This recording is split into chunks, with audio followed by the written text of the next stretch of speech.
Hello and welcome to I Can't Believe It's Not the Mouse, the podcast all about animation not made by the mouse. I'm your host, Octaviano, and this week I'm doing another episode focused on a show.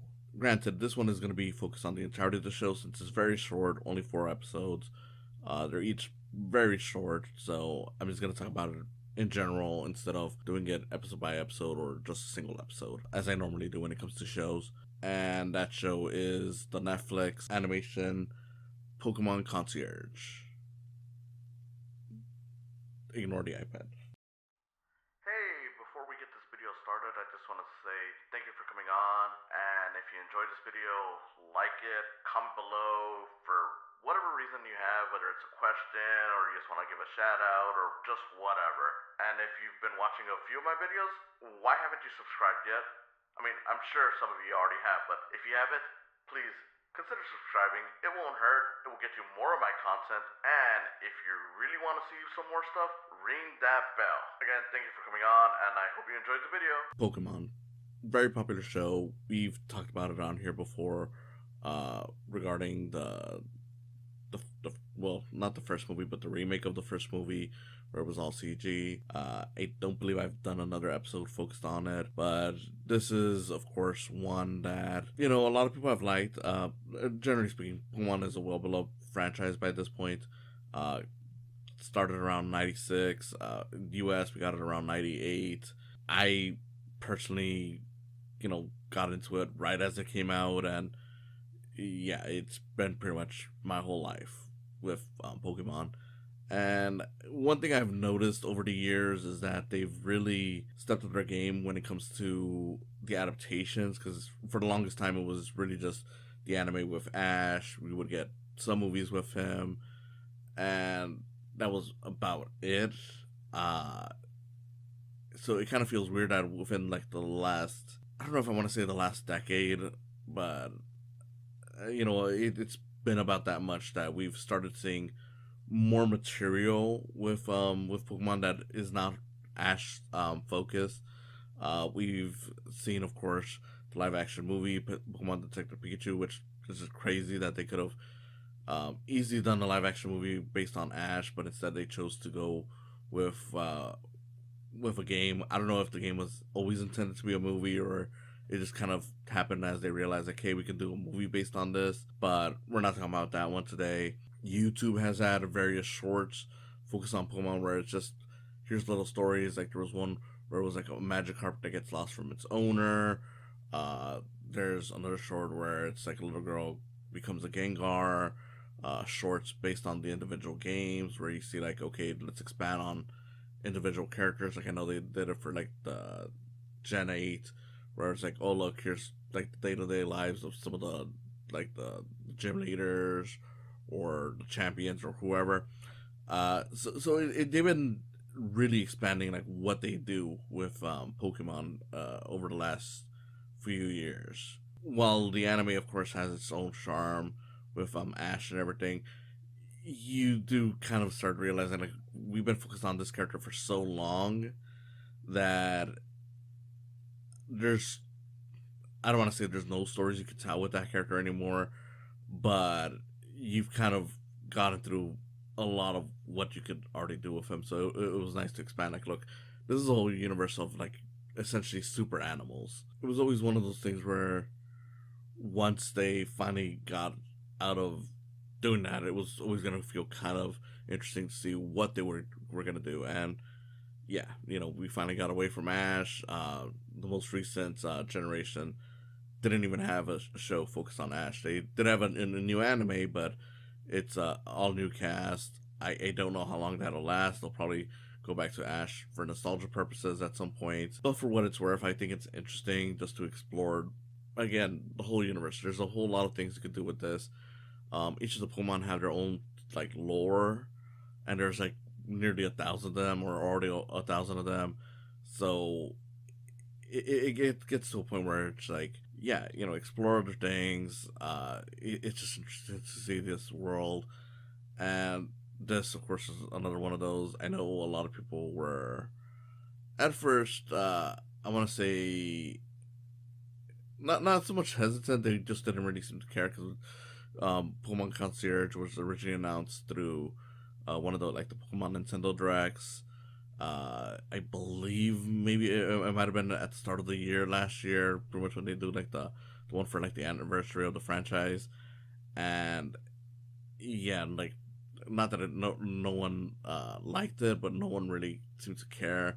And as it got closer and we started seeing more stuff on it, people started getting interest. This was um, probably the first stop motion thing that they've done with the series. I'm trying to think. Like I know that they've done some ads, and even if you've played like the trading card game, there's been occasional stuff that they've done with like stop motion figurines and stuff like that, but nothing where it was like full animation. I don't think, unless I'm forgetting something, which someone will probably tell me if I'm forgetting something. But yeah, that was pretty much the whole thing with Pokemon Concierge. People were like, okay, so it's a resort with Pokemon. Um, what is this about? And as it got closer, there was more hype around it. And because it's on Netflix, once it came out, there was hype, and it quickly dissolved. And I don't think that's necessarily because it's not a good show. It's actually a really good show, but Netflix's problem with a lot of streaming shows, really. Uh, Unfortunately, if you drop all your episodes all at once, people are gonna forget you within a week. Like unless your show is really outstanding, like there's something that's really grabbing people. Unfortunately, it's not gonna last very long in terms of people's minds. And with this being a show that each episode's anywhere between 10 maybe 15 minutes at most, and there's only four of them, it was never bound to really stay in people's minds, which kind of sucks, but it is what it is. I enjoyed it. I didn't really know what to fully expect because people were like, "Oh, this is a really cute show. It's a really laid back show." So I was just like, "Okay, so that's kind of what it's gonna be," and that's pretty much what it is. But what I found surprising with Pokemon Concierge is that it's definitely a show you could show your kids, and realistically, this is something that I could see a bunch of preschoolers watching right before they head off to school. It's that simple, um, but it also reminds me of something like Shaun the Sheep, where yeah, little kids can watch it. There's no problem. But if you're the parent watching it with them, not only are you gonna enjoy it, you're probably gonna enjoy it a little bit more than they are. Um, and in the case for this one, it's because there's some topics in the four episodes where it kind of hits hard into the what seems to be like the general points of this whole thing, where the main character, her name is Haru, in the English language, which is what I saw it in. She's voiced by Karen Fukuhara. Most people know her as um, she's the girl of the team in The Boys. I believe her name was Kimiko. I'm blanking out a bit, but I know she was also in the 2016 Suicide Squad as Katana. Here, she's pretty much like this.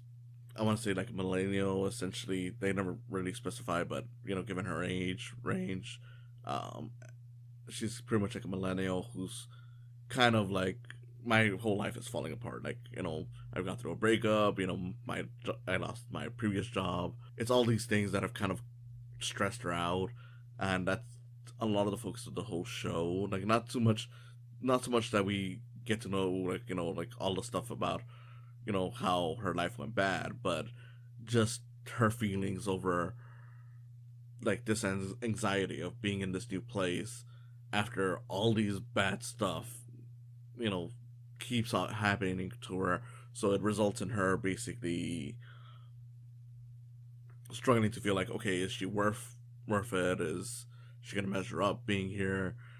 And that's generally what a lot of the show kind of revolves around. And yeah, it's great stuff. I do think that it helps the show become more relatable to a lot of audiences, because if it weren't for that aspect, I wouldn't say that the show was bad, but it would definitely be something where I'm like, okay, it's for kids, it's simple, it's fun. I'm not really going to be watching it, and I'm not going to be demanding for more, but because you have that aspect to it, I'm like, okay, it's relatable, it gives you basically more for you to root for these characters for, beyond just like, okay, they're cute and we want to see good things happen to cute characters. It actually makes you feel like, okay, I'm kind of emotionally invested into this. Like, it's simple, it's still very much in a preschool level, but it is something that makes me want better things for these characters. And like I said, it does make me want to see more for this show, because as far as we know at this point, this is all we're going to be getting out of this show. Um, which would be a shame, because it's a really nice show. It's nicely animated. The characters are fun. Overall, it's really nice, but they haven't announced whether or not they're going to give it a second season, and there's no guarantee the Pokemon company is going to want more out of it. I mean, I know that they do new stuff, like, like when it comes to like the shorts on YouTube every now and then, but I don't think they regularly continue on from very specific ideas and concepts when it comes to shows. Like, they did a few shorts for like Gen 8, and then here's some shorts for Gen 9.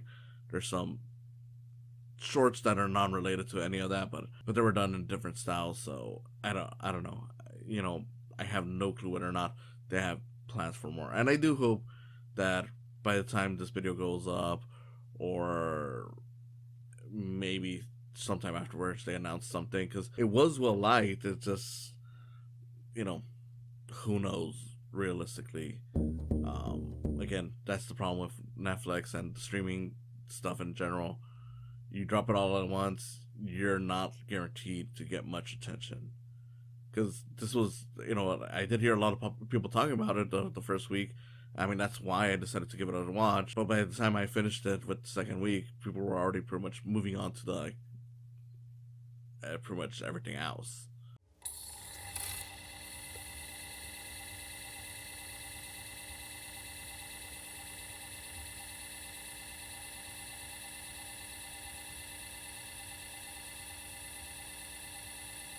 So, like I said, with Pokemon Concierge, you have the whole show broken up essentially into 4 episodes.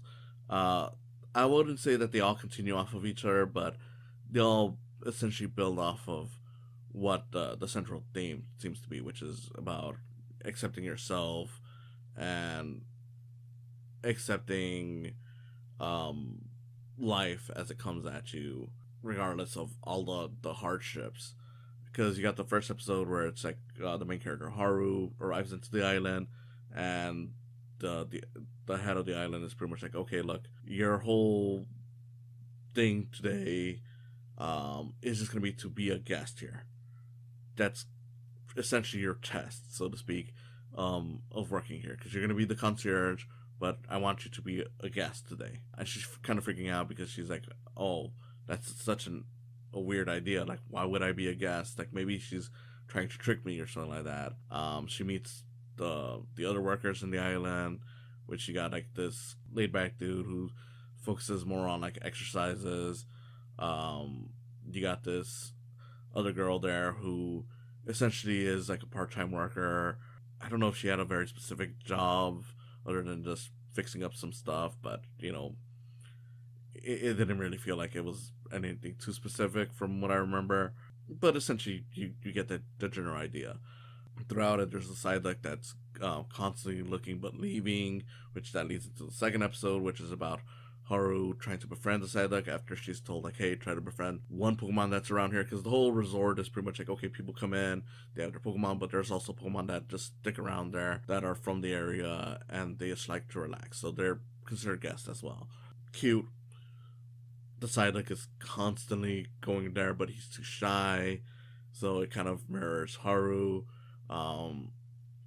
who at first, you're thinking like, okay, she wants like a Pikachu based on how she talks, and of course, Pikachu being the mascot of the franchise, you'd assume that that's where it goes. Surprise, surprise, she befriends the Psyduck, they become close, and the Psyduck becomes her partner for the rest of the show. You then get an episode where they're trying to help out this Magikarp, which is, for those of you who are not familiar with Pokemon, it's one of the most pathetic Pokemon around, but that's kind of the joke, because it evolves into this bigger, stronger Pokemon called Gyarados.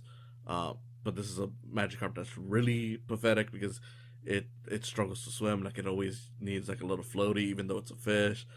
And they're trying to basically help this thing, grow in its confidence, so to speak. Shenanigans happen, and then the final episode, you bring in the Pikachu's. There's one specifically that's very shy.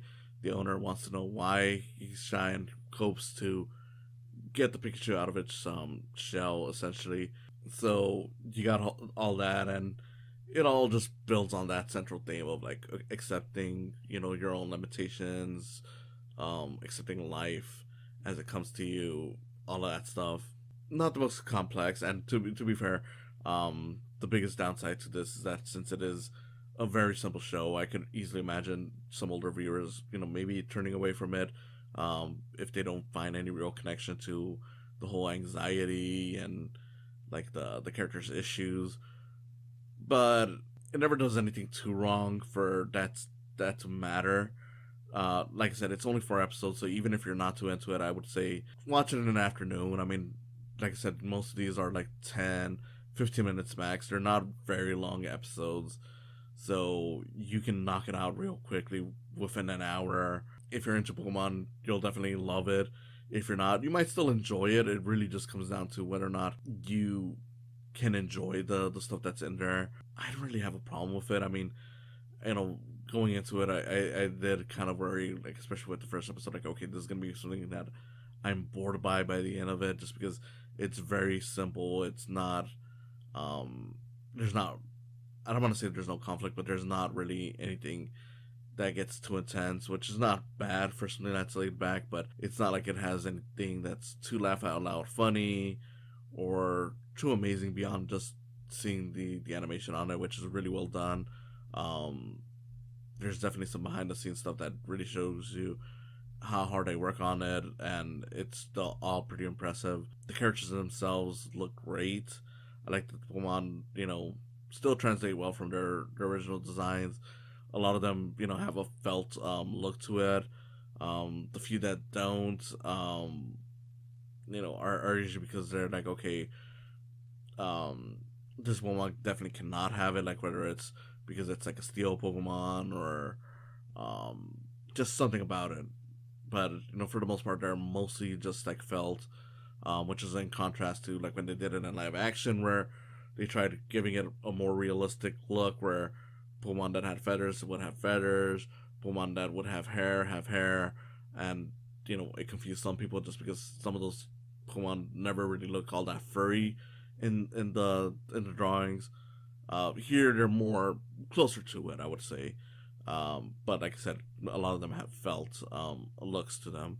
The human characters, I think, are nicely designed. They're very different from the typical anime look. They look like, I don't want to say that they look like generic stop motion characters, but they look a lot closer to something like, I want to say like the kind of stuff that you would expect like out of like the humans in like Nightmare Before Christmas or Corpse Bride.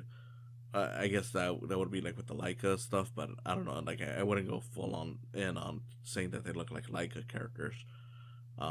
They're much more simple in design, and they look more friendly. Because I would say like the Leica humans, at times look a bit more.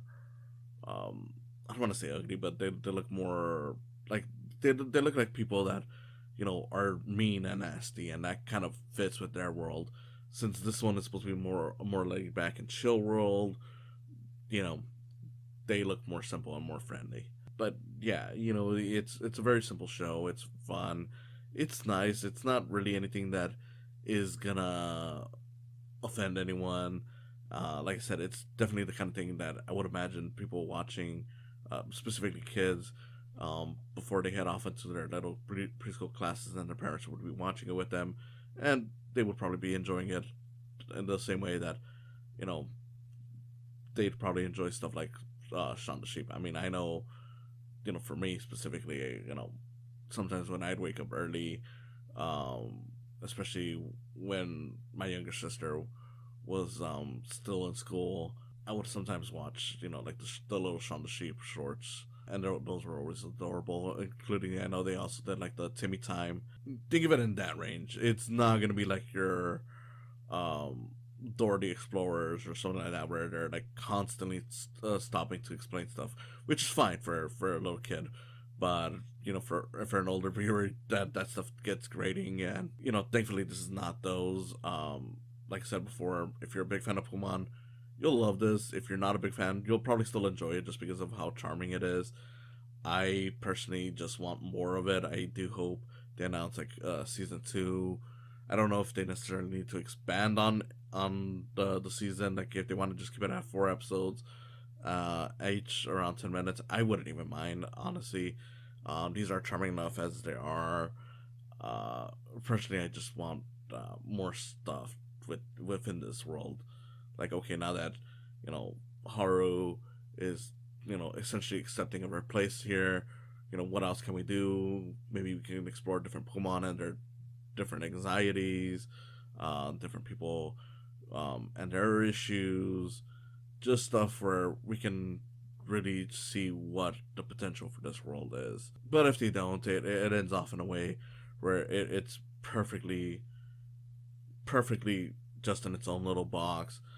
You don't have anything where it's like, oh, if this feels like a cliffhanger or anything like that, which has become way too common with a lot of stuff, especially in animation, where it just feels like if a show is not given enough seasons or anything like that, you're gonna get like, one or two or even more strings of plot lines where it just feels like, okay, but what happened there? And the answer is, well, they canceled it before they could acknowledge all of that. Everything's all resolved, so you don't have to worry about not having certain things.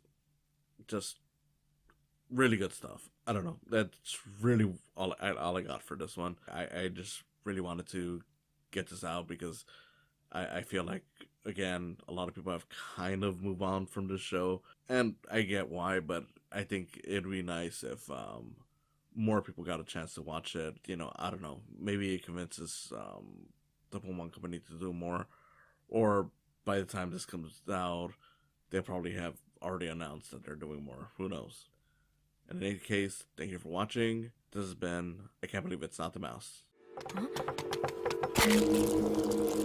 What's going on? Huh?